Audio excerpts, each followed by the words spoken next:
Gary Jubelin, welcome to the podcast, my friend. Thanks very much. Is that all right? We friends? Yeah, we'll be friends. We'll see how we go today. Hey, it's an honour, pleasure, privilege to get you in. I was saying off air before, but I genuinely feel like I know you. I've listened to so much of your content over the past couple of years that it's a bit of a fanboy today. Oh, well, that eases me in. That's very nice. I'm glad. Do you get that a bit? Like with, having a podcast, we're talking about it before as well, like imposter syndrome. You sometimes think, do people even listen to my show? And how do they know me? How do they even enjoy this? It's a strange world, and I know you came from an environment that was different, a sporting background. I was a police officer, and now working within this industry, it plays with your mind a little bit, doesn't it? And you feel like, I call it imposter syndrome. You think, people really interested? But you get the feedback and just comments from people, and that keeps you going.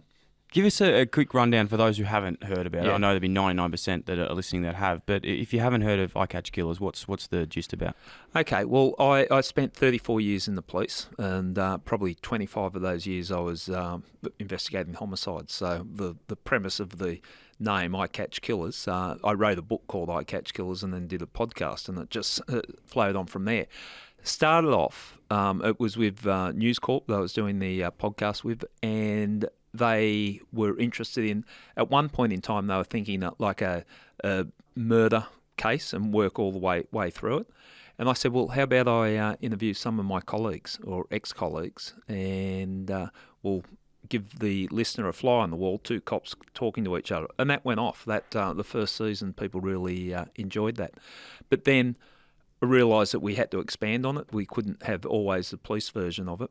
Since I've been out of the police probably 3 years now, and I'm looking at life a little bit differently. So we broadened the scope of guests, and we've had some of the country's most notorious crooks on the podcast.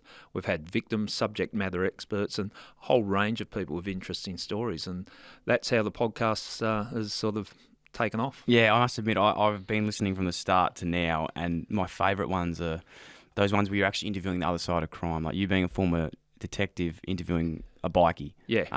And having that chat. For some reason, like for the everyday person like myself, there's just this fascination into what you do and what you see and how things are solved. And I don't know what it is. There's obviously a massive appetite for it because crime in general is one of the most listened to podcasts, and people love just going on the inside to find out what actually happens in these worlds.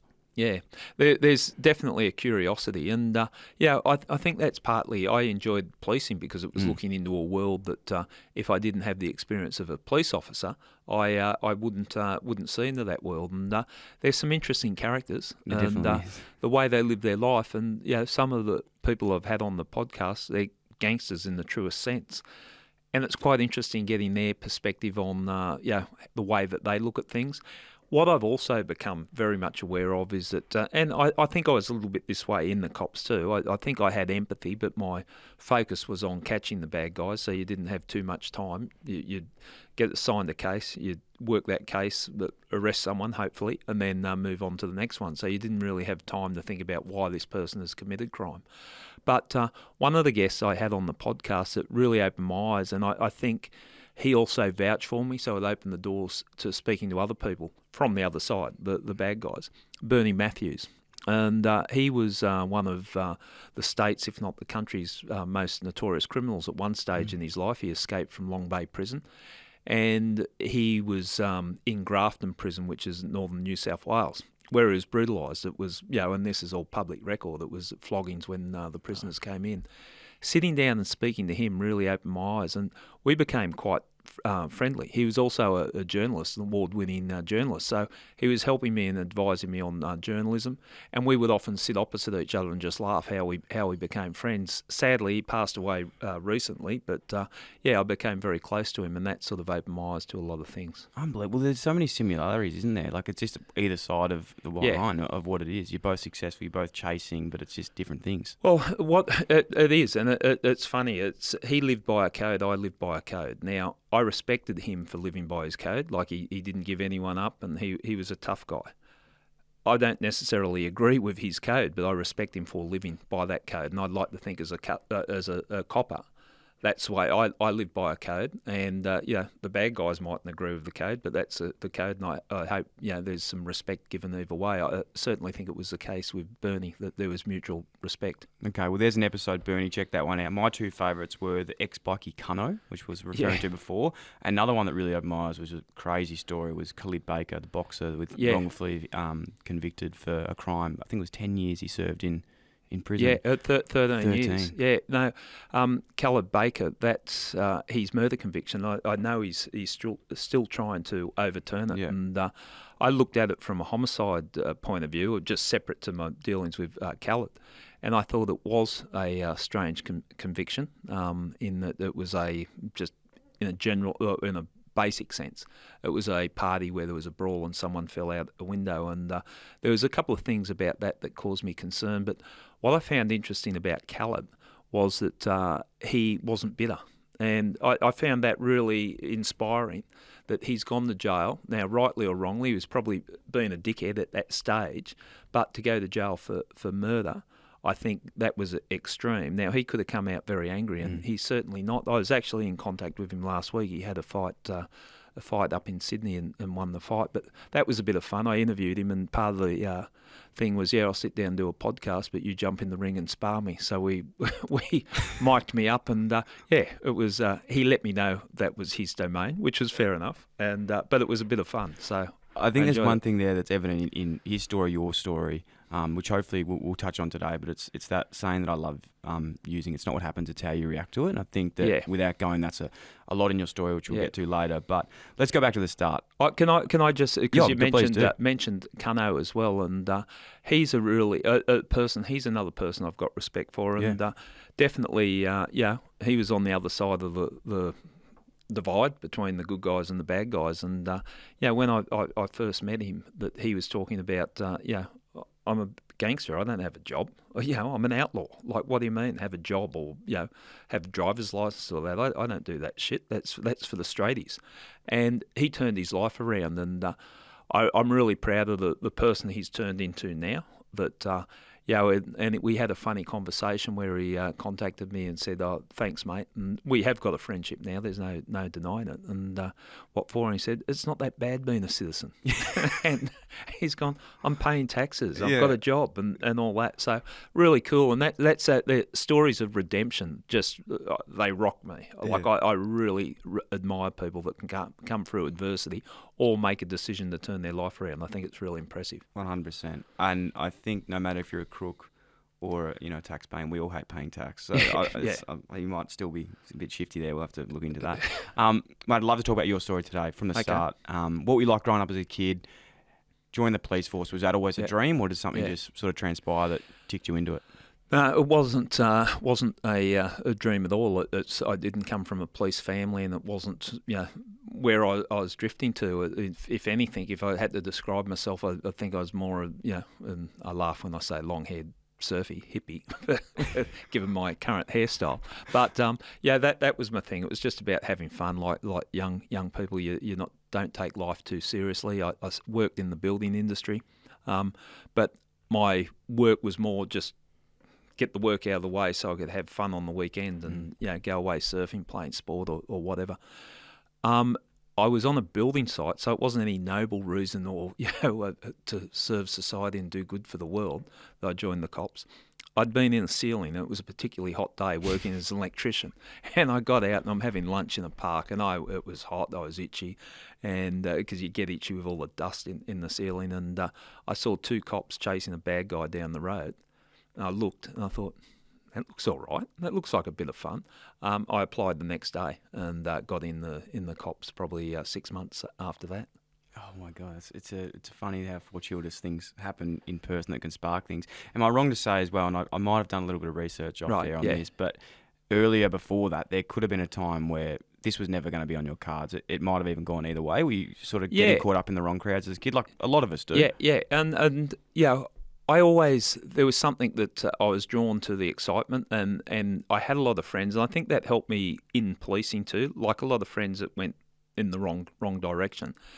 but I could communicate with them and understand where they're coming from. And I had a pretty tough father, and the old adage of tough love, I think it worked well for me, because I went off the rails in every way you could as a kid, and the consequences were extreme when my father found out. And so looking back, I'm thankful that he kept me on that straight and narrow, and people I was hanging around with that he was trying to pull me away from went down a path completely different, and had done some time inside and different things. So, it could have gone either way. And I just like people that are true to themselves. Now, it's funny from an ex-cop point of view saying I can respect criminals, but I don't like hypocrisy. And I like people that put their hand up and say, hey, this is who I am and this is what I do. And yeah.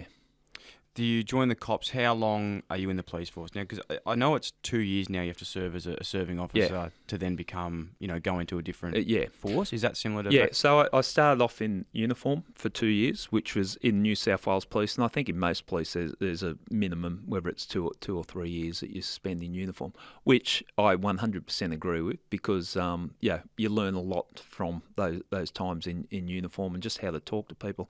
And surprisingly, just how to deal with the power. Now, this is one thing, and I explain this to people. When I joined the cops, you go down the academy, you're in the academy for 6 months or whatever, then they release you into the world. You've got a police uniform, you've got a gun. And I remember the first day that I walked outside in a uniform. I was Pacific Highway, a busy road in Sydney, and there was a break in the traffic, so I just decided to walk through the break in the traffic, and all the cars jammed on their brakes because a police officer had walked out on the road. And that, I think that just gives you the indication of the power that you got, and it comes at a young age when you join the police early. But I spent 2 years in uniform, loved it, but then someone in the detective's office saw something that they thought that, that might be a career path for me, and gave me a tap on the shoulder, and I went into plain clothes, and I loved that work. I was doing some tactical policing, and a lot of my career I have done tactical policing throughout my career, but once I got a taste of being a detective, and that's the path I went down. I got into major crime and got into homicide, and then that became a passion. But what I liked about detectives was, and I remember when I was in uniform one time, I think it was a murder, or it was a serious assault or sexual assault, and there was a crime scene set up, and all the tape was around the crime scene. And my job as a uniform officer was to protect the crime scene and keep people out, or record people that go in. And then these cool dudes turn up, the detectives, and they had all this swagger about them and go under the tape and come out. And they did have swagger, and they were probably dickheads, I don't know, but they looked cool. And they came out, and I thought, I wouldn't mind a piece of that. And then shortly after, I got the offer and sort of took it up. What is the role of a detective? Okay, a detective has first responders uniform. So if a crime happens, you call police. It's not the detectives that roll up, it's the uniformed police that roll up. Pending the type of crime, if it's a complicated crime, a serious crime, detectives will get called out. So we don't, as detectives generally, we do in cases of emergencies, but don't have to respond to the general calls for police. So as a detective, we come out and the case is handed over to us. So your early days as a detective is on the sort of general minor level crime, break and enters, minor assaults, some drug matters, that type of thing. That's where you learn your skills, and then gradually it develops into more significant. It might be serious sexual assaults, professional thieves, and things like that, and then you go down that path. What were for you like early learnings? I can imagine coming into that new world. It's like nearly starting a whole new sort of job again. Yeah. You've gone from plain clothes to wearing the suits. You're starting to develop that swagger. Yeah. Is there any sort of cases or learnings early days from joining the detectives that you look back now and go, shit, that was a valuable learning? Yeah, there was one, pay homage to one of my early partners, Jim Williams, who was a great detective, and he had this ability just to communicate with people. Great in the interview room. I'd sit in some interviews where he's talking to the suspect, and I'd just be sitting there listening, and I'd end up confessing. He was so compelling in the way that he could communicate. Now, it wasn't threats. It was just finding a connection with people and extracting information from them, and I was amazed by that. Other things in detectives, the thoroughness of it. Like people see, you see the TV detective and, the case goes for an hour and, we're making dramatic arrests. But you've got to be methodical, and paperwork and the detailed paperwork, statements. So it's not for everyone. And some people, I've got utmost respect for the uniform cops that are out at the sharp end of policing the whole time.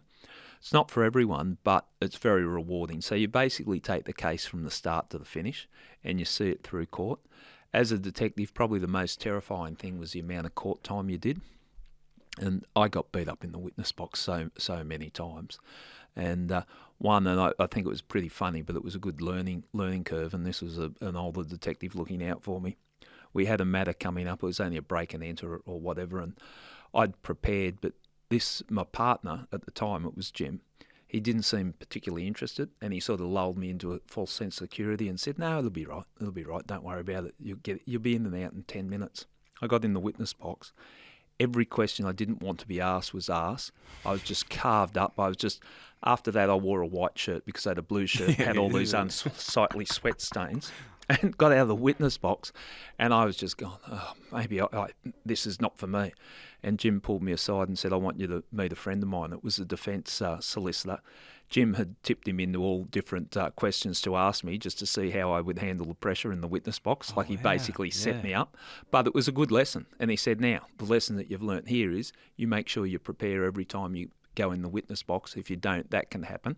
And make sure everything is done and done properly." And it was a good lesson. I didn't thank him at the time. I thought, "You prick." But it taught me that the importance of preparation. So from that point in time, I never went into the witness box of the court matter without being prepared. And I'd get nervous. I still get nervous. There's matters where I still have to give evidence.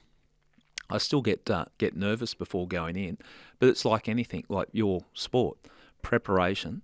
If you know you're prepared, you go in with that little bit more confidence. So you were alluding to before about being a detective, that meticulousness of just having to have everything documented and going through the case. Because I think as a fan of listening to crime stories, and you feel like you're a part of these journeys sometimes, and you sort of go, "Fuck, like we know this person has done it, but how do we prove it?" And there's the part where I suppose, like detective, you can solve a case, but then proving it's another point. 100%. There's plenty of cases, and some of them are murder cases. There's others that are not as serious, where I know who's done it, but I can't prove it. And it's one thing to say you know who's done it, but you've got to be able to present the evidence that gets them convicted at court. And it's frustrating, especially when I was a young detective and, you're a bit of a hothead. "Oh, stuff this is outrageous." You realise that this is a system. You've got to play within the system. You can't win them all. But I would always work on the basis, as long as I did everything I possibly could, I was comfortable with it. So it wasn't sort of accepting failure. And, one thing I can say about my career, I never gave up. I worked cases for 10, 20 years and, still working on them at the time that I was, stopped being a police officer. So I don't give up, and I play the long game.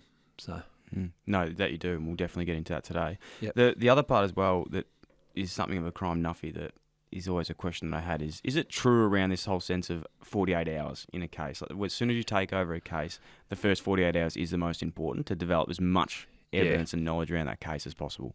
Yeah, I think the 48-hour rule is pretty true. I always, you've never got enough resources as a homicide detective, and I worked as a homicide detective as a senior constable, a sergeant, an inspector, chief inspector, the whole range of homicide investigations. And when I was in the management level, quite often you didn't have resources, and I'd be arguing when I was at sergeant level leading investigations. But if I had to put the resources where they count, it's the initial response. If you set up an investigation in the right direction in those first 48 hours, it holds you in a good place to be able to solve that crime, because that's where mistakes are uncovered. And what I'm talking about in that first 48 hours, we hit a crime scene. If there's a murder, I get called out, because throughout my career, you're on call every 6 weeks. So you go anywhere in the state if there's a murder. You get called out, you make sure the crime scene's done properly, because if you miss stuff there, whether it's DNA evidence, fingerprints, or any forensic material, you might have someone literally might get away with murder. So you focus on that. You find out about the victim. So who was the victim around? Who was the person you last spoke to? That type of thing. That often gives you the breakthrough. You canvass the area. Did someone hear or see something? And it's in that first 48 hours while it's fresh in everyone's mind, that's when you can really point an investigation in the right direction. So it is crucial. And with all the homicides that I've done, when you get called out, like sometimes as a homicide detective, we'd get called out, and we call them the smoking gun scenario, in that it's fairly obvious who's done it, and it's only just going to be a matter of time before the evidence is gathered to put that person away. So we don't stay on those ones. We stay, homicide tend to stay on the more complex ones.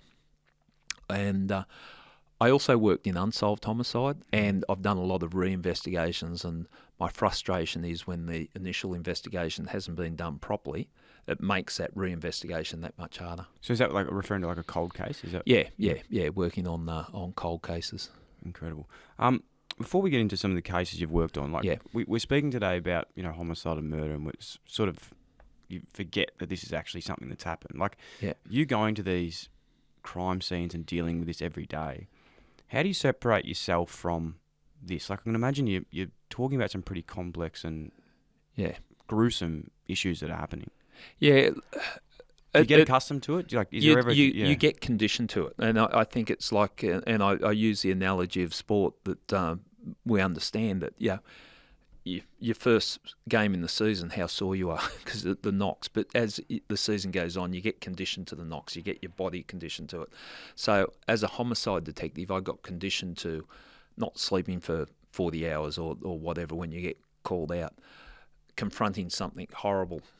So you became, the chaos was your norm, if that makes sense. And so I was comfortable in that environment. From the emotional point of view, my role as a homicide detective was to make sure, first and foremost, I did my job, and my job was to catch the killer. I didn't allow myself the emotional, release at the scene or while I was working. When I get home, sometimes you dwell on it, what you've seen, or the emotional side of it. So that plays a toll. I think each person deals with it differently. Like I won't say resilient, but I had a quick bounce back. I kept myself fit, and I think that helped. So I had a release that I could do when I was under the pump. But it's the cases stay with you. But that's okay. I don't mind that. Like each case takes a little piece out of you, but that's all right if you're prepared to pay the price. And so that's the way that I would approach it. Throw myself into it. People have said I've been criticised in my career for being too passionate, and that's just lazy pricks that say that. And I say that, and I'm looking you straight in the face. That's just an excuse. If you're going to be investigating homicide, it's not a 9-to-5 job. Yeah, you throw yourself into it head first, and you live it and breathe it. And if not, find another place to work. And I honestly mean that, because I've had too many people, naysayers, say, he's too passionate. But what's more important than investigating who killed someone? So, and it's passion with perspective too. That's, I've had people that are passionate, but they lose a little bit of perspective. So I'm always mindful of that the passion comes with perspective. So I won't bang my head against a brick wall if it's pointless. But if I think there's a chance, I'll just keep pushing and try and solve the matter. Yeah, love it. I totally agree. You're dealing with lives and families and loved ones that have got to work it out as well. Some of the notable cases that I'm sure that passion came into full fruition with is there's a lot. There's a few there, but some of the notable ones that you've really worked with, the Bowraville, is it Bowraville? Bowraville case. Yeah. Can you talk us through that one? Yeah, a Bowraville case. It changed me as a police officer, but it also changed me as a person, I think. I became involved in that 25 years ago. 30 years ago, 3 Aboriginal kids, Colleen Walker, Evelyn Greenup and Clinton Speedy, they lived in the same street. They were all known to each other, and they disappeared. And over a 5-month period, Colleen Walker was the first. She was 16 years old. Her clothing that she was wearing at the time of her disappearance was found weighted down with rocks at the end of this road called the Congarini Road, about 5 kilometres away from where she disappeared. And then Evelyn Greenup, a 4-year-old girl, disappeared 3.5 weeks later. Her body was just discarded, dumped like garbage on the side of a dirt road, the Congarini Road, again, a similar location, with a puncture wound to her head. And then Clinton Speedy, who disappeared 3 months later, his body was found, dumped along the Congarini Road, discarded like Evelyn's body was, with a puncture wound to the head. So you've got these 3 crimes, and because they were Aboriginal, the response was inadequate. Now, when I say that, we're talking racism. Yeah, we're talking racism. There was sort of an unconscious bias. They didn't get the response that should have been provided to anyone else. They were victims in this situation. A serial killer was operating in the town, and the response was inadequate. A person was charged, but he was acquitted, and I won't say his name because he has been acquitted. I became involved 5 or 6 years after the murders, when the Aboriginal community at Bowraville protested, and the Commissioner of Police went up there, heard their concerns, and set up a reinvestigation. So that was 25 years ago, and I've been working with the family since. They still haven't got justice, but they've done some amazing things in that time, where they managed to get legislation overturned. The double jeopardy legislation, which is enshrined in English law for the past 800 years. That's about if someone's been acquitted of a crime, they can't be retried. Now, a person had been charged with the murder of Clinton Speedy. It went to trial and he was acquitted. He'd been charged with the murder of Evelyn Greenup. It went to trial and he'd been acquitted. After the Evelyn Greenup trial, that's when I was working on it in 2006, the family said to me in this really emotional meeting after the trial, and there wasn't a dry eye in the place, and said, well, what can we do? And I said, look, there's not a lot we can do, because if someone's been acquitted, we can't retry them. So we're sort of stuffed. And they said, well, and I, as a flippant comment, I said, if you could change the double jeopardy legislation. Then those families started marching on Parliament. I marched with them on Parliament, which probably didn't endear me to the police, but they have been campaigning and pushing since that time. And they recently, when I say recently, a year or so ago, lost an appeal at the High Court to get the person ex officio indicted, so he'd stand trial for the 3 murders. But the thing about that case is that if it was 3 white kids living in Sydney, and I know this, I can say this because I'm being part of the organisation in police, the response would have been completely different. It wasn't because they were Aboriginal people. People didn't relate to it. The families told me it was because they were black and no one cared. When they first told me that when I went up in 97, I didn't believe them, but now, I know they were 100% right. And I think it's a real shame shame's probably too soft a word, but someone's got away with murdering 3 kids, and we've failed the victims. And there's been a parliamentary inquiry. I gave evidence at the parliamentary inquiry, and the families are still campaigning. Just last week, they put posters up around the Bowraville township with pictures of the kids and say their names, and their names matter. And say Colleen Walker, Evelyn Greenup, and Clinton Speedy. If anyone hasn't heard about it, I invite them to have a look at it, and you'll be shocked. It seems to be like something from the South in America from the 60s, but this was happening in our time, our generation, and it's shameful that someone's got away with it. When I was removed from the police, I was still working on it, and I hope people within the police are still pushing. I think that the sad part about this too is that this isn't a one-off story as well. This has probably happened all over Australia. 100%, and I because of my work with Bowraville, I've been brought into other investigations involving Indigenous victims, and it is they get treated differently, and it's wrong. It shouldn't, and sometimes people, and it's not just the police I'm blaming here. Society should be outraged. 3 kids murdered. The media should be outraged, but it's almost like we can't relate because they're a marginalised group of people.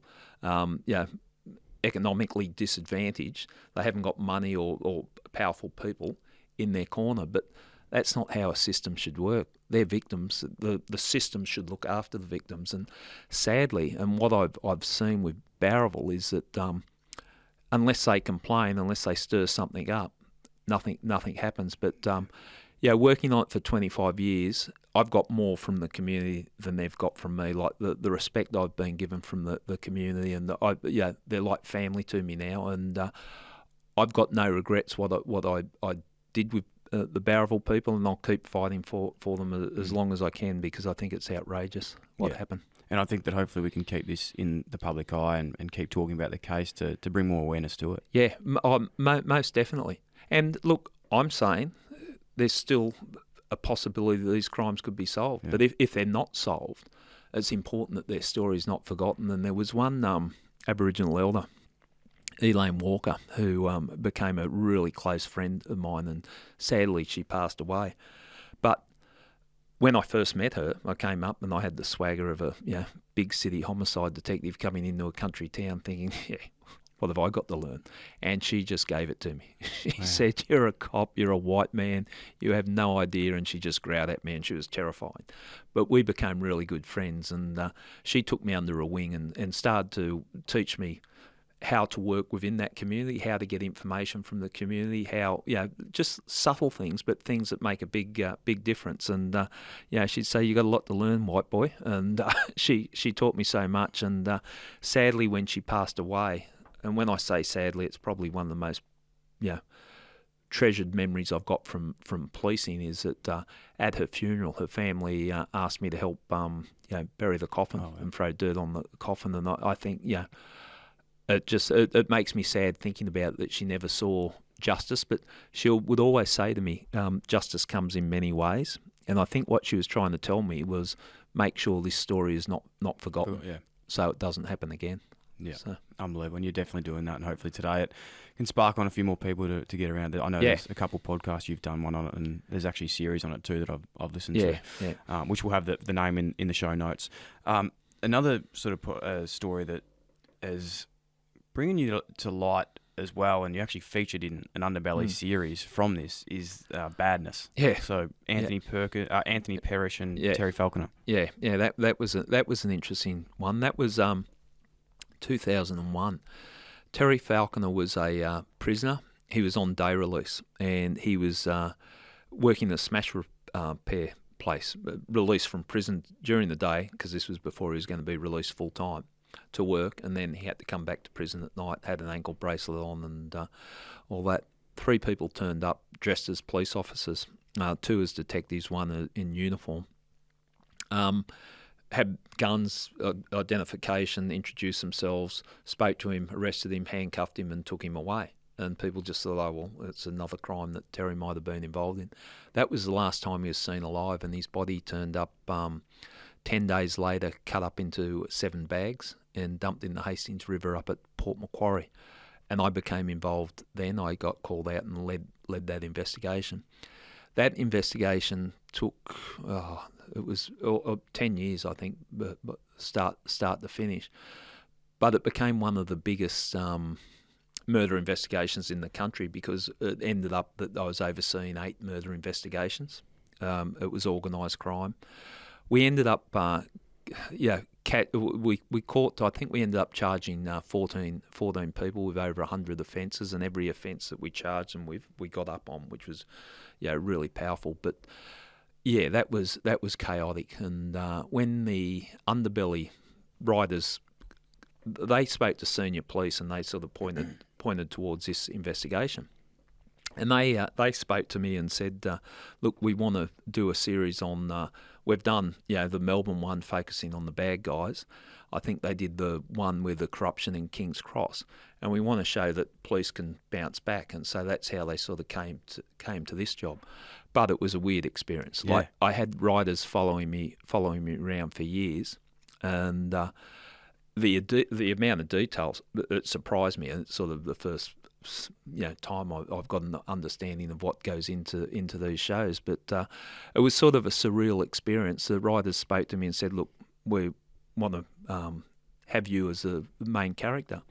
and we want to delve into your personal life. What's your personal life like? And I go, sort of roll my eyes and go, well, I've had a divorce. I had a relationship with someone at work, and I'm now seeing a Aboriginal psychologist that I met at a murder trial, and they've gone perfect. Oh.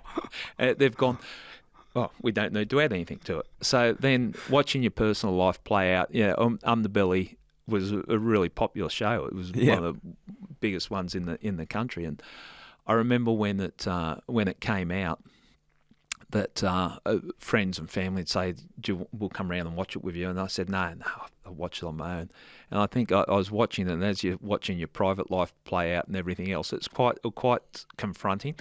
And I think I was in the fetal position, sucking my thumb at one stage, just going, oh, no. But look, it's an experience that it's funny, and I think it sort of shaped my career in what happened, because you stick your head up that high, and that was the first time a serving police officer had a series made where he's featuring heavily, and it's not, in the past it was happening virtually in real time.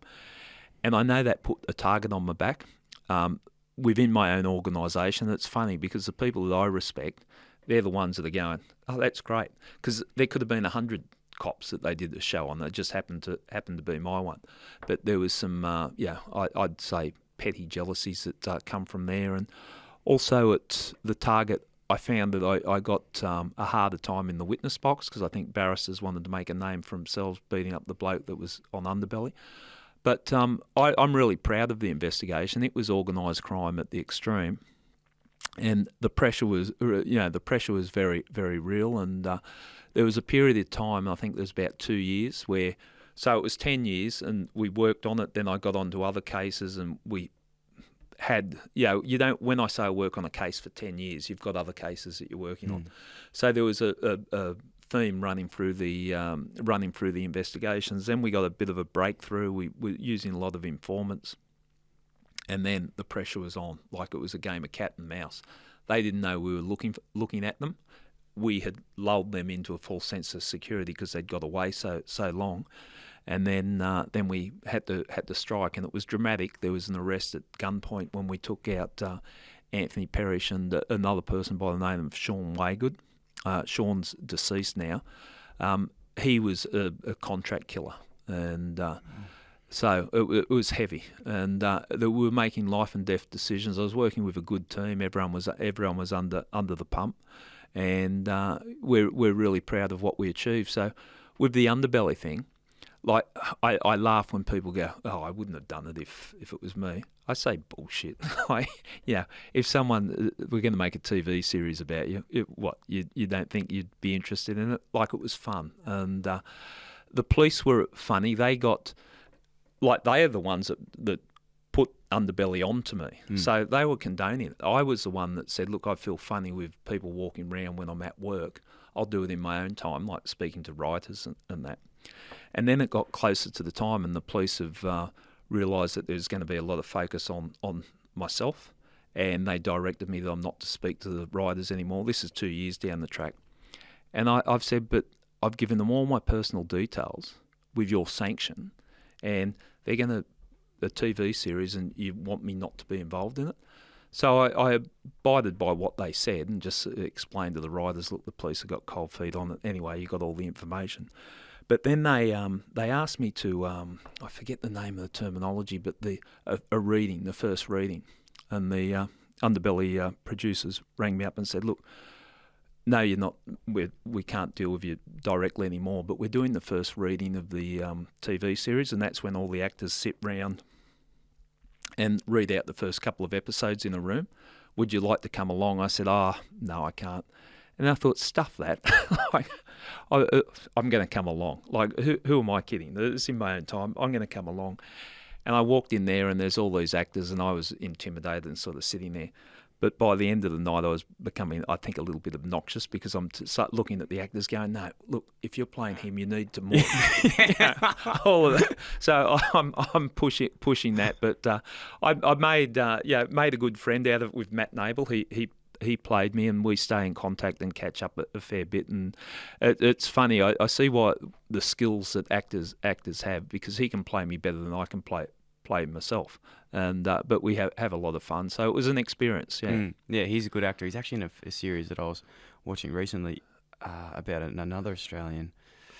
Oh God, it's forsaken me. I'll put it in the show notes. But he's in another Australian crime. He's a great actor. He's got he's done some great work. Yeah. Really talented fella. That part you alluded for, I don't want to brush over because I can imagine this being something really big. As you said, you're in the police force. It's typically a career where it's do your work, keep your head down, keep a low profile because you're obviously working on these massive cases, and you don't want to be too bigger than the thing itself. But when this series comes along, the police force push you into it, and you do.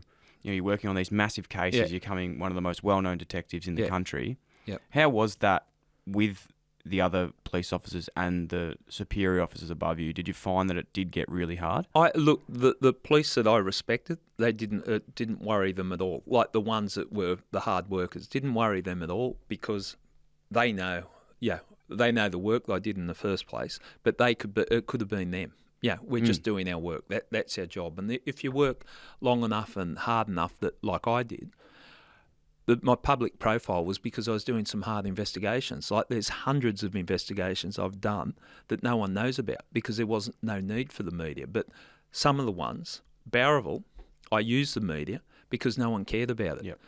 With the and this is an interesting point with the Underbelly one, Strike Force Tuno. I worked on that for 10 years. No one knew about it. No one knew about it until we started making the arrests, and it was the arrests in the biggest murder investigation in the country. So it wasn't like I was covered in the media. I could get about and do my work. The William Tyrell one that I'm sure we'll talk on, that sort of thrust me into the spotlight because everyone's interested in it.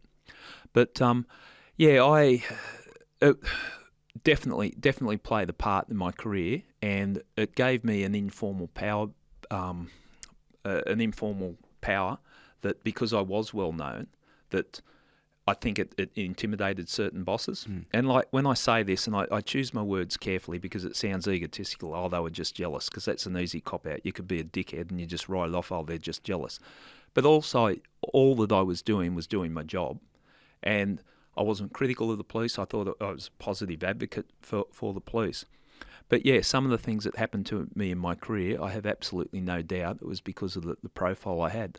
But what they didn't understand, senior police didn't understand, I certainly understood it, because when I was a young detective, you had detectives that were identified as the lead detectives in the place. That was, it was recognised. You'd see, and this is even before I'm in the cops, but you see the head of someone coming in and you go, oh, this must be serious, they got that bloke on it. I'd used it for good. I'd like to think I used it for good, because when I wanted things done, like the Bowraville stuff or things I did with the Leveson, I carried some clout. And what they didn't also understand, I could use it against the crooks. Because if I was investigating a crime and I'm knocking on the door, I can see the look on their face going, oh shit, this is serious. I could use that. And when I'm speaking to them, I could use it. And the way the police and the media at the moment, you don't see lead detectives talking much anymore, do you? And there was some down in Victoria, Ron Iddles and people like that, and Charlie Bazina. They were people that I looked up to, and I hadn't worked with them. I know them now, but I was looking up to them, and whenever I saw their faces on leading the investigation, I'm thinking, serious. It's serious. So, it's. If I had the opportunity again, I'd still do the same thing. I'm not going to pull back on it. And it was a double-edged sword, the Underbelly thing, and some of the cases I worked on. But that's the nature of the business. The William Tyrrell case, you touched on it before. What's your recollection of this case, and still to this day is something that's still going on? Yeah. Well, just to explain my involvement in William's case. And William is the 3-year-old kid, that young boy that disappeared in the Spider-Man suit at Kendall on the mid-north coast of New South Wales. I took over that investigation 5 months after it started, and I led the investigation for 4 years. when I say lead the investigation, I made every decision on what direction the investigation's going on, who we would pursue, who the suspects were, with a team, well, like working with a team. And when I say when I'm talking major crime, it's always a team environment. But at the point where you're the leader, you can take all the information in, but you're got to make the decision. That's also the investigation where I got allegations against me from the police, and I'm happy to talk about them. They're public record. But the allegations were that I recorded 4 conversations on my telephone, really serious shit. And I recorded those conversations when I'm speaking to a person about the William Tyrrell matter. There was listening devices in that person's place, which was authorised by a Supreme Court judge. The reason why I recorded the conversations was to protect my own lawful interests. Now, that was my interpretation of the Listening Devices Act. There's a lot of very experienced legal people that agree with my interpretation, but the courts have found me guilty of those 4 charges. So that's why I'm here doing a podcast. I'm not in the police anymore. But I have no regrets doing it. I was going in to speak to a suspect on my own, which is not the norm, but it was a strategy that was deemed appropriate in the circumstances. And I consulted with a senior forensic psychologist and, to get that rapport happening if you go in on your own. So it was going to be a fairly intense conversation, and I was worried that there would be allegations made against me. That's why I recorded the conversations. I didn't hide the fact that I recorded the conversations. Everyone on the strike force knew I'd recorded the conversations. And lo and behold, 12 months later, they come at me and make it out that I've committed this criminal offence. That's how I left the William Tyrrell investigation. On the William Tyrrell investigation, I think the focus needs to be on the fact that a 3-year-old kid has disappeared in a dead-end street in a country town. I think that we should, as police, be judged by our response to that. I don't think it's helpful that there's been all this internal turmoil, with myself included, involved in it. But I would hope that the focus could be on William's disappearance. What saddens me, the fact that I ran the investigation for 4 years, and when the allegations were put to me, I was removed from the investigation immediately, not allowed to do any formal handover whatsoever. Now, in anyone's world, that just doesn't seem right. Like, I'm not this notorious crook that's just gone bad or been caught for corruption. The things that I was charged with was why I was working on the William Tyrrell investigation. Surely it would make sense that I do a formal handover to the person taking that. I see you smirking, and I roll my eyes. Like it seems ridiculous that I wasn't allowed to do that. It seems like they're punishing the case more than you in that. 100%, and that's a good way of looking at it. I thought the priority should always be William. Now, I need to put it on record. I don't hate the police in any way. I loved my 34 years in the police. I've got no regrets, and I 100% support. If I could help the police on any investigation now, despite the fact certain senior police turned on me and I lost my career over it, I would still help the police out. That's the position I hold. But surely, if I could help the William Tyrrell investigation, which I could, by doing a proper formal handover, it would have been in the interests of everyone that's done. Recently, when I say recently, before Christmas last year, there was a lot of public stuff released in the media where senior police announced that they've got a breakthrough in the investigation and that they were researching the area around Kendall. And it was done very dramatically, like, we have a breakthrough, we know who's done it, and they nominated, or not by name, but by inference, one suspect. They said they've got one suspect and we expect to have answers by the end of the week. The public are sitting there going, wow, they must have a breakthrough. I'm sitting there thinking something's a little bit strange here, but I've been off the investigation for 3 years, so it's not my position to comment on it. But then a day or two after that announcement, then the Commissioner came out and publicly criticised the investigation that I led. And so on that basis, I felt compelled to at least point out a couple of home truths, and which I did. And I wouldn't be, even when I left the William Tyrrell investigation in the dramatic circumstances I did, I was never critical of the police investigation or what was being done, because the importance should be William.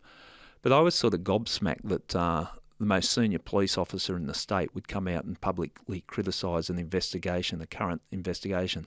I haven't seen that done before, and I haven't seen it nominated as only one person in an investigation of this nature. And my position now, I've said what I needed to say publicly in defence of not just myself, because there's a lot of people working on the investigation, and I know those people would be finding it offensive too, that where the Commissioner's saying that we're wasting our time. And to me, that showed a complete lack of understanding of what the homicide investigation is all about.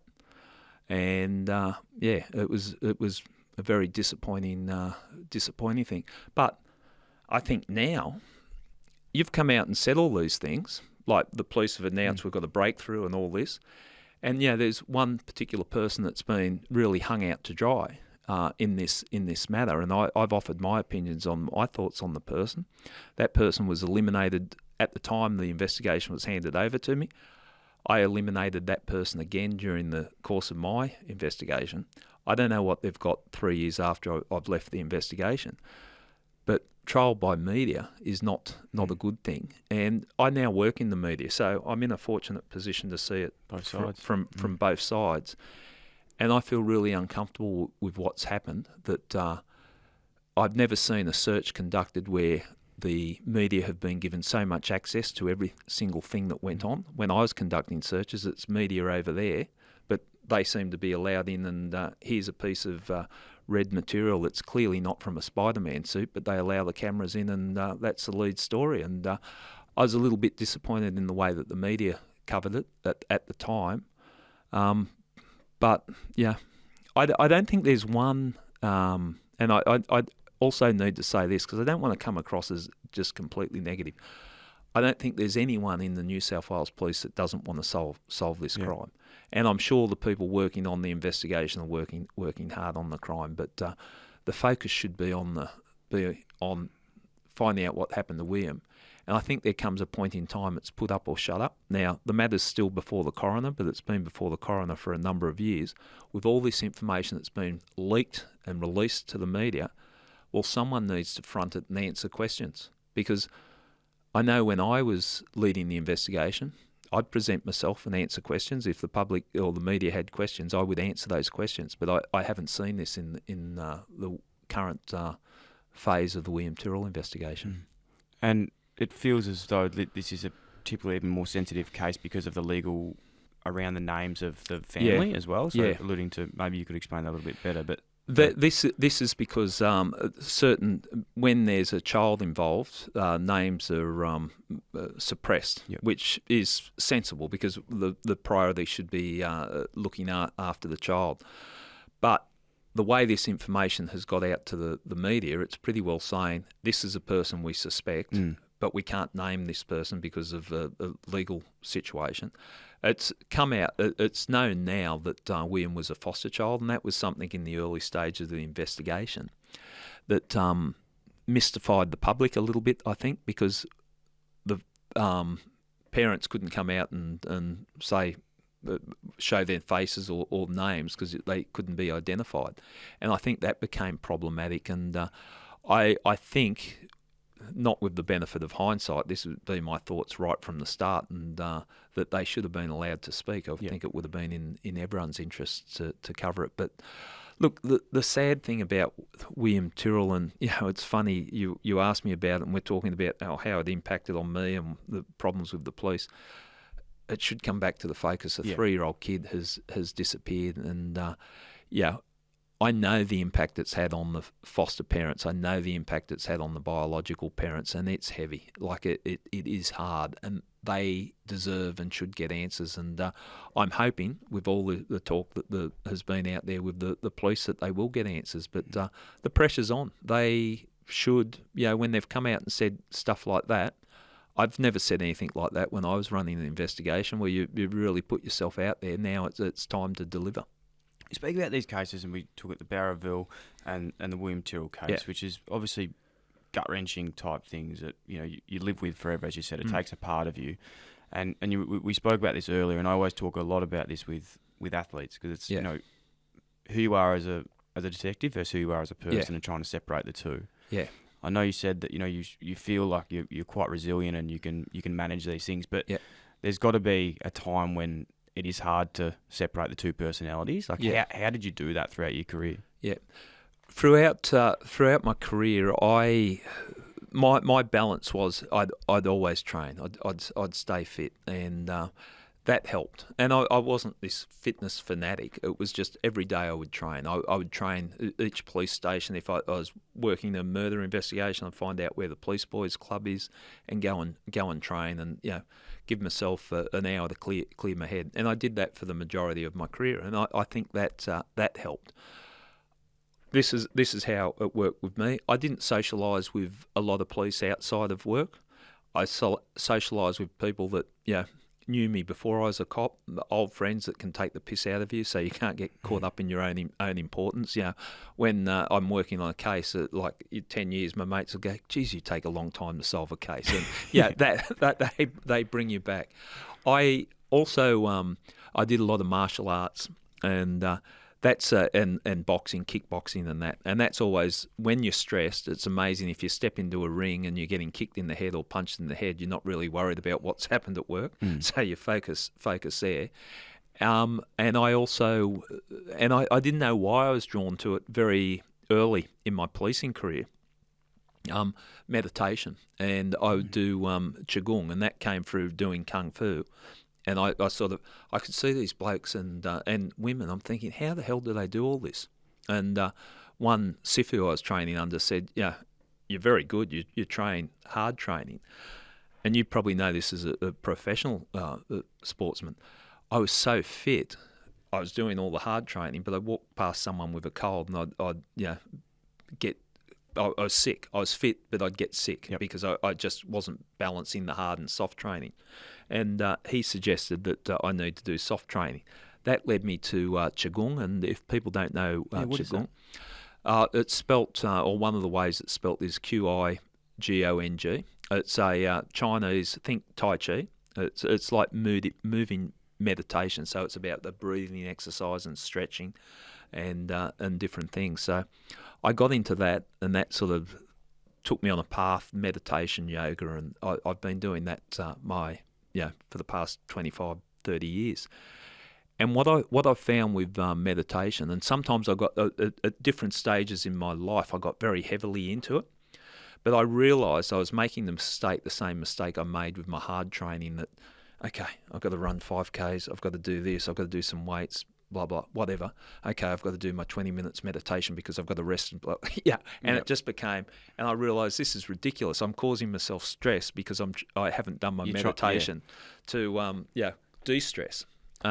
So what I've done, the way I use it now, is that it's a tool that I have, that if I'm stressed, and sometimes when you come from a work environment, like policing, if you're at a murder scene or an operation, it's bang, bang, bang, and you come home, and I know I'm out of step with everyone when you go to a barbecue or out for dinner or whatever, and you're operating at a different pace to everyone else. So what qigong and meditation allowed for me was to take a step back and just centre myself, if that makes sense. And it's been. I didn't realise why I was drawn to it so much, but when my public downfall in policing, that was very painful. Personally, it was painful. Like the weekend before, I was taken offline in the police. I'd gone up to Tamworth, flown up to Tamworth. There was 2 police officers that had been shot. That was on the weekend. Came back to Sydney, and then there was a murder at Newcastle. I went up there and I was overseeing that. Tuesday afternoon, I'm served with papers, cautioned, had my gun taken off me, access to the computers and the police car taken off me, and sat in the room for the next 3 months. So it was dramatic. And then after being told I definitely wouldn't be charged, I was charged, and I already said to them, look, the organisation doesn't want me. I'll leave, and but I'll be a positive advocate for the cops. And there's plenty of things I can do outside of policing. Homicide was my passion, but I can do other stuff. But when it played out so publicly and the information was being released to the media, and it can only come from police, before I was charged, I phoned professional standards and said, well, come and get me, I'm at home. And that was at 8:30, by 8:45 or whatever, or 15, 20 minutes later. It was the lead story on all the news. Like, how did that get released? That was raised at my hearing, and there'd been no investigation how that information got released. And I had so many journalists contact me and say, we've been told this, we've been told that, by police. And I'm thinking how disgraceful that is. So my whole world crumbled. And probably my lowest point was, after I'd been charged, it was just the humiliation of being charged. I'd been a cop, and here I am on the other side of the ledger. And I didn't have any work to do.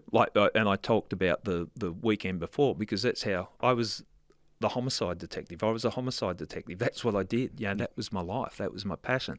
That was just taken away. So I liken it to, say, your football career. If you're at the top of your game and then someone just tapped you on the shoulder and said, you are never playing another game of football, you go, what the hell? And it rattles you.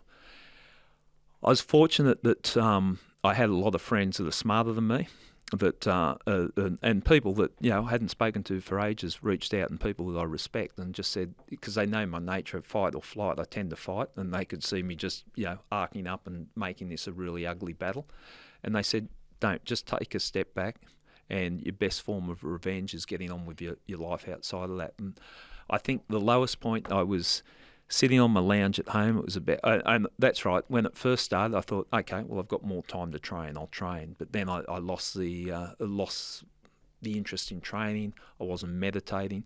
I went, actually, after they took me offline, I took 2 weeks off and went over to a yoga retreat over in Bali. And it was up in the hills of Bali. And I went there, and I think I probably wrecked the yoga camp for everyone, because I'm sitting there, and I wasn't very zen. I just had so much anger, but I knew I had to go there, and it was a real old school, and you'd be sitting in uncomfortable positions, meditating for a long time. But it was good for me. It sort of just took me away from that world. But when I got back, and I think the lowest point, when I felt like I was broken, I had to wake up to myself. I was sitting on the lounge, I was in my underwear at 11 o'clock in the morning. I hadn't trained, hadn't done anything, and just sitting there and I looked at myself and gone, you got to do something for your own mental well-being, your physical well-being, and all that. And from that point in time, I thought, stuff it. Okay, I'll make a go of what my life can be after. And with that positive attitude, I had one good friend say to me, look, Gary, no one wants someone that's going to whinge.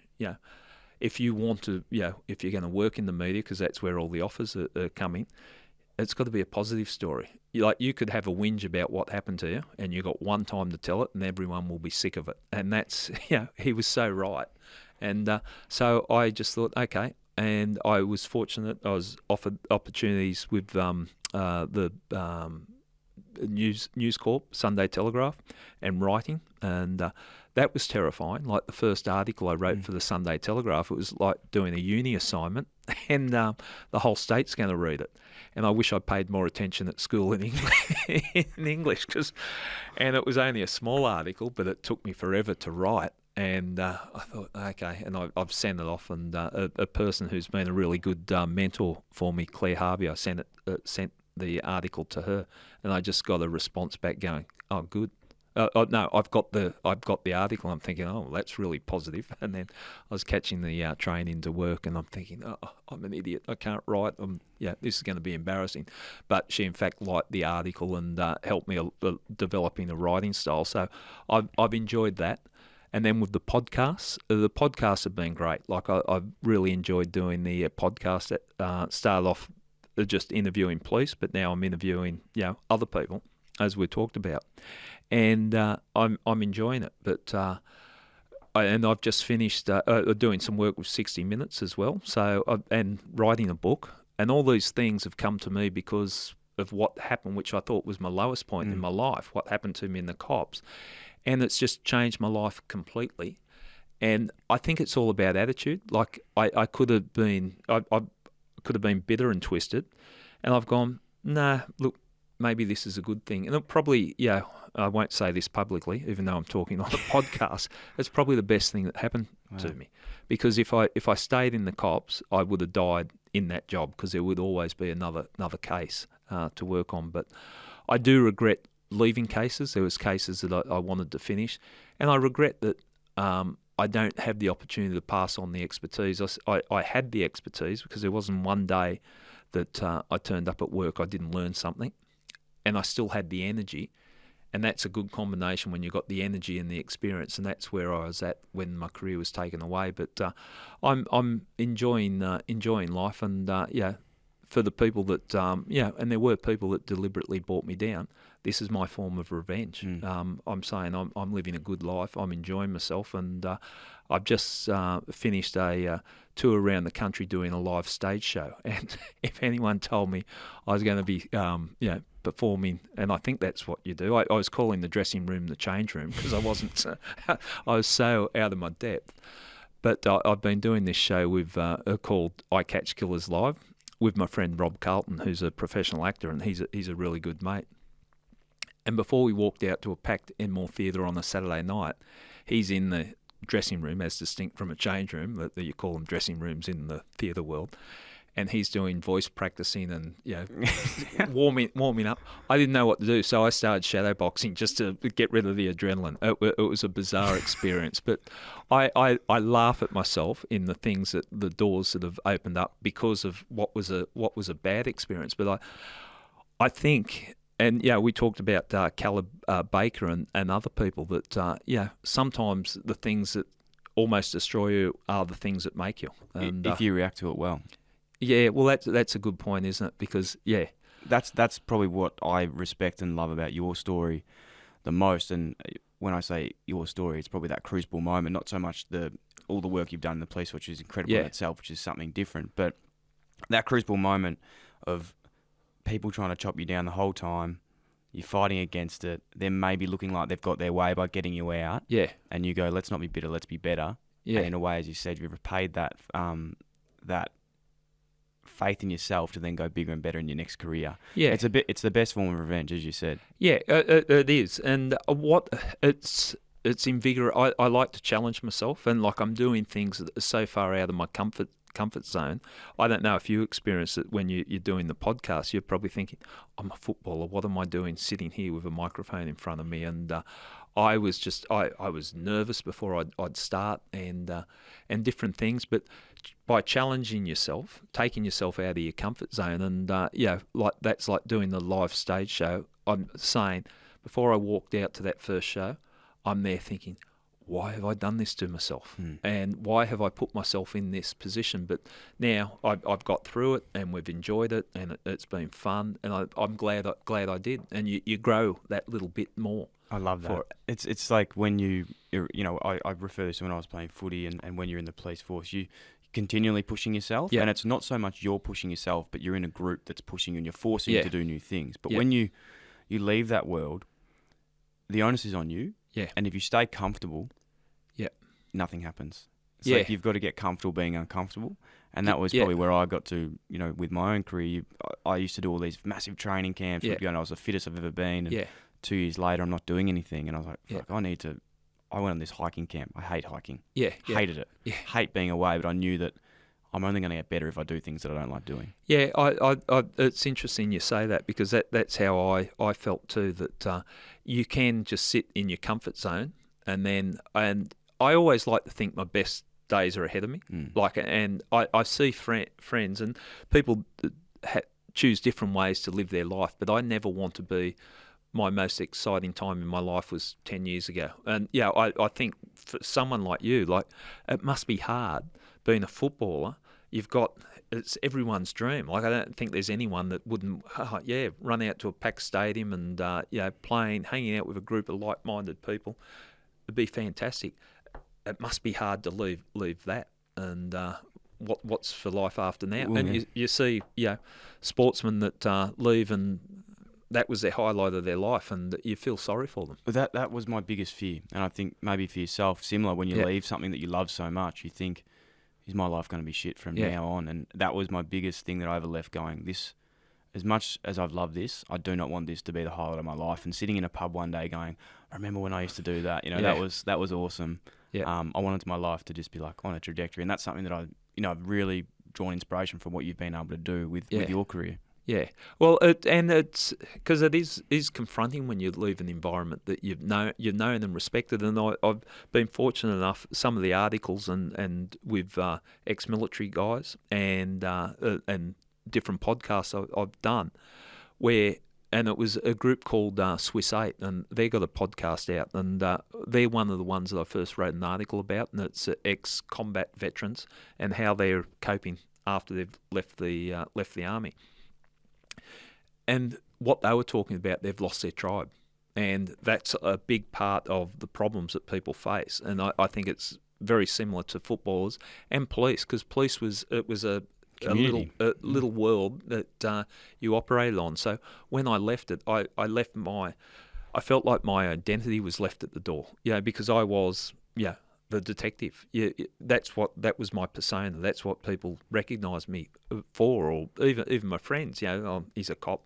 That was all left behind. So you do have to reinvent yourself. But I'm glad I've had the opportunity, and it's made me realise policing's a small part of the world, and there's a really big part out of it. And one interesting thing that's really where some of my passion is heading now is since I've left the police, I'm still looking at crime, but I'm looking at it from a different way. And I found so many people are doing some amazing stuff fighting crime, just as hard as I fought crime, but they're doing it in a different direction.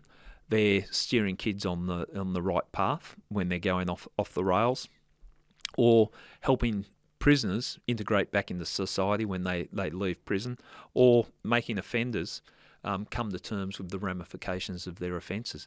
These guys, they don't get any kudos, and they just sort of chip away. But geez, they're doing some good work, and I think they're probably making more impact on crime than I ever could as a cop. Like that was my case, and I'd solve that. And there's one in Sydney around Redfern. Shane Phillips does Tribal Warrior, and he gets kids from the Redfern Aboriginal community boxing each morning. And I went along to a session with them, and geez, it was impressive. You've got all these kids. He makes everyone put in, like no one's sitting on the sidelines or whatever. Everyone gets in, and you rotate, so you're meeting a lot of people. And then at the end of the session, you form a circle, and he's got young fellas that you're a teenager, you don't want to talk in front of people, talking about what's important and respect and that awesome. type of stuff. And I'm in awe of that. And I've had him on my podcast, but Shane Phillips is his name, but another person, Ken Marslew, whose son was killed in an armed robbery, shot at the Pizza Hut. He was working at the Pizza Hut, 18-year-old, and was shot. And Ken's been doing a lot of work with prisoners since that time, going into prisons and saying, you got to own your shit, and this is the impact. And people like that, I'm finding amazing. Yeah, I've got to give a shout out to the Bridge Project. I'm not sure if they're functioning up in Sydney, but in Victoria they work with prisoners when they leave prison and get them into jobs. That's how I sort of got into this, as an interest. Through that organisation when I was playing footy. It was one of the ones that we used to go, and every player was sort of encouraged to join an organisation and volunteer some time. Yeah. And it was one of the things that I really enjoyed. I went into like Ravenhall one day and walked in. I was just like, what the fuck is going on? Yeah. Like, this is so scary, like these prisoners. But I walked in the room and they were nervous. It's funny, isn't it? What? Like, it was just random. Not because of my stature, obviously. I think it was just more like because it was in a vulnerable setting where they were going to be learning, and it wasn't something that they'd done before previously. Challenging them about their life and the way they're living their life. There was another person that's doing some good stuff, Simon Fennick. He did some time inside. Got caught up in the drugs and lost everything because of his drug addiction. But when he came out of prison, Fruit to Work, where he's getting prisoners after they come out, employing them for 6 months just so they get the skills, they get a CV and different things to help them. But and see, if I stayed in the cops, I wouldn't have had the opportunity to speak to these people. And even sitting down, I was one of the most high-profile gangsters in Sydney. Graham Henry. It was Neddy Smith and Roger Rogerson, the whole Blue Murder story. I've recently done a podcast with him, and it's interesting sitting down and speaking to someone that we're meant to be mortal enemies, and getting a bit of an understanding about what's going on. And I was reading his book, and it's funny. Like, we grew up in the same area. We share the same people. We've got mates in common, and it's quite interesting.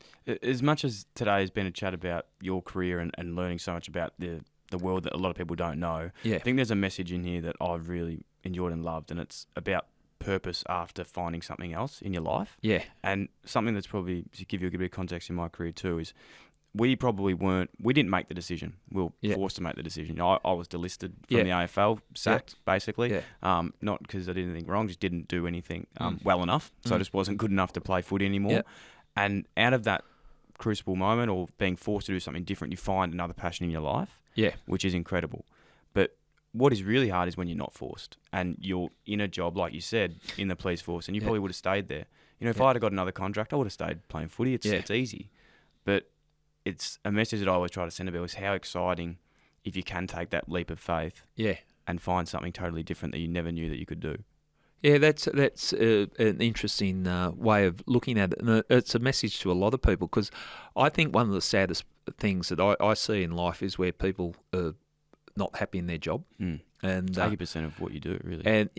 And how many people say that they're not happy in their job? And I think sometimes you just got to go for it, and it's not easy, and it's scary. And I think of all the things that I've achieved, and nothing that I've achieved that I'm proud of has come just through sheer luck. It's been, I'm not skilled or talented in any way. It's effort. Like, I put in effort, and that gets me across the line. And that's the thing that I've always based on. If you put the effort in, by the time you turn up, you're ready to go. And if you fail, and you do fail, I failed at a lot of things, but it's not because I didn't try. I gave it my best shot and failed, and I can live with that. I got no problems with failing, and sometimes failing is the best thing, because it teaches you more about yourself. Playing football, if you keep winning, there's not a lot. You don't checks or balances, and gradually it'll run out. But you learn more when you get your ass kicked on the football field or in the boxing ring than you do if you just run over the top of people. I'd take my career over a 300 game 2 premiership player, because not the fact that those accolades are great, but when you have the adversity of being dropped and good and bad and sacked, and you're at the top of your game and the bottom of your game, you learn so much more about what sets you up for later in life. And I find that that transition for me has been made a lot easier, because I didn't come out of football thinking things were going to be easy. Like, I knew things were going to be hard and had that perspective, which is hard for cops or army veterans or anyone that's had not an easier journey, but it's very hard to transition if you haven't gone up and down and had some adversity. I think that adversity, and I look at in policing now that to get into the homicide. When I got into homicide, it was a really hard path. You had to get tapped on the shoulder to come into plain clothes. Then you became a detective. You went to major crime. Like, I worked in the armed hold-up squad. I worked in organised crime before I got to homicide, and it was a real hard path to get there. And I'm seeing the latter part of my career. I'm not sure how it is now, but it became too easy to get into homicide, so people didn't appreciate it. By the time I got there, it was the proudest moment of my life. I am now a homicide detective, and I love the fact that I had to work hard to get there. And I was in the police before the Royal Commission in New South Wales, and each state's had those the corruption things.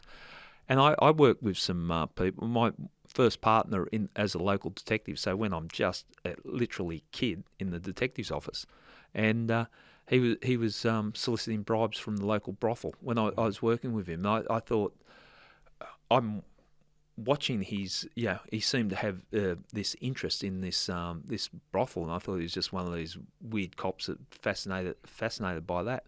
But he was soliciting bribes. Now, I had to navigate my way through that, and I wasn't compromised at all. But when I see people, talk about, it's hard with the HR issues and all that in the police, you try and work with some guys like that and keep your integrity, and how hard that was. But because he's learnt that off someone else. Yeah. But that made me a better cop, seeing that side of the world and then seeing the other side of it. And I had to hold my integrity and make sure. What do you do in those situations with that guy? He ended up doing a couple of years in jail. Wow. But my position was, I think he knew I strong enough in character not to buy into it, so he didn't expose it to me. Yeah. He did it. I had my suspicions as I said, I thought it was just off on some weird tangent. He was strange, but he never compromised me, and I think that's because I'd presented enough that you do that, and he would have had no idea how I'd react. I might have throttled him, knocked him out, or given him up. I don't know, but I managed to get my way through that. And we talked at the start about my upbringing and some of my friends and all that. And I worked in some funny areas before I joined the police, and I think it served me well because I had the instinct to I'll just stay away a little bit. I'm not going to. Whereas if I went in there completely naive, I probably could have got dragged into what he was doing. And I saw a couple of police that got dragged into corruption because they probably didn't have the strength of character, and they weren't bad people, but they were put in an environment that they didn't know how to stand up for themselves, and that sort of saddens me. But Unbelievable. Hey, Gary, I've taken up so much of your time today. I cannot thank. I think we're going to do a part 2 in another episode for sure. But you've done so much in your career. It's an absolute honour to sit down with you. So, proud to just be sitting with you, mate. It honestly is a big idol for me and what you've been able to do in your police work, but now in your podcasting second half of your life. What's next for you? Where I'm heading at the moment, I'm still learning as podcasts. I'm writing a second book, which is after the first book, I Catch Killers. It was very successful. The second book's on the table, and I swore blind I would never do a second book after the first book but I'm in the throes of doing that. Doing lots of things and each thing's challenging me. So I just literally finished this tour around the country as a live stage show. Never thought I'd do that. I'm doing all sorts of things, and each day is an adventure for me. And the more it's funny, the more you throw yourself in with an open mind, people are approaching me to do this and do that, and whereas I would say no, now I'm going And the funny thing is, now that I'm not in the cops, when people approach me, I'd be thinking, well, I've just got to get approval, and like coming on your podcast. Yeah. If I was still in the police, I'd have to do a report, and then it'd have to get signed off on, and I'd have to explain this and that. And now I can just go, I'll go on Dylan's podcast, and so I've got ownership in it. Now, look, I'm really enjoying it. I'm sure I'll crash and burn in some area, but I'm having fun trying, and I don't think I'm harming anyone, and I'm trying to do some good stuff, and I'm enjoying my life. No, you're definitely not. You're still bringing light to some very important topics, and can't thank you enough for your time today. We'll have all the links in the show notes of your website, your book, your podcast. Can't stress how much you should all check that out. Unbelievable show. Thanks so much for your time. Thanks, Dylan. Cheers, mate.